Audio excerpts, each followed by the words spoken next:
की देवी।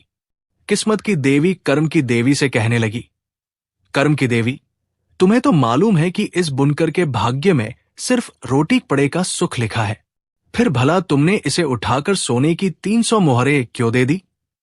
कर्म की देवी बोली, ऐ किस्मत की देवी, मेरा काम तो मेहनत करने वालों को उनकी मेहनत का फल देना है।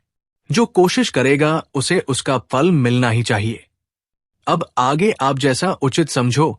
आप तो किस्मत की देवी हैं।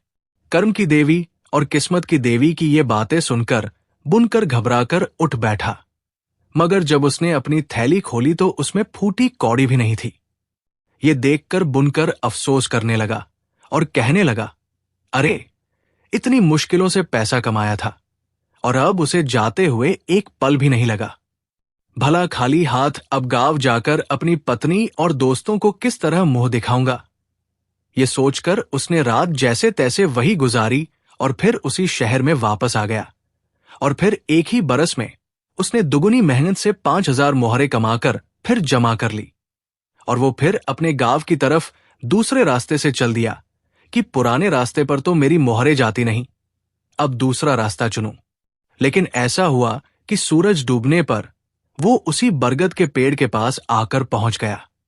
ये देखकर बुनकर बहुत परेशान हुआ कि अरे देखो, लाख कोशिश की, मगर होनी वही ले जाकर छोड़ती है जहां कुछ होने वाला होता है। ये दूसरा रास्ता भी आकर इसी चौराहे से मिल गया और वो भटकता हुआ फिर इसी जंगल में आ पड़ा। उसने अपने मन में कहा, मालूम होता है कि आज की रात भी इसी अशुभ बरगद के पेड़ पर गुजारनी पड़ेगी। रात को आंख लगने पर फिर सपने में बुनकर को किस्मत और कर्म की देवी दिखाई दी। उस दिन की तरह फिर किस्मत की देवी ने कर्म की देवी से शिकायत की, इस बुनकर को तुमने इतनी दौलत क्यों दे दी? इसकी किस्मत में तो सिर्फ रोटी पड़ा लिखा है। कर्म की देवी ने जवाब दिया, इंसान को उसकी मेहनत और उसके कर्म का फल देना मेरा फर्ज है। वो फल का फायदा उठा सकेगा या नहीं, ये तुम्हारी मर्जी पर है, बहन किस्मत की देवी। घबराकर उसने आंख खोली तो उसने देखा कि उसकी थैली बेचारे की फिर खाली पड़ी है। उसने अपना सर पीट लिया।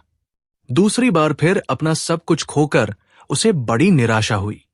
सोचने लगा, दौलत के बिना तो इस दुनिया में जीना ही बेकार है। ये सोचकर अपनी पगड़ी को पेट से लटकाकर उसने दोनों सिरों को बांधकर फंदा बनाया और जैसे ही वो गले में फांसी लगाने के लिए तैयार हुआ, किस्मत की देवी ने सामने आकर उसका हाथ पकड़ लिया और बोली, सुनो भाई, अभी तुम्हारी जिंदगी बाकी है।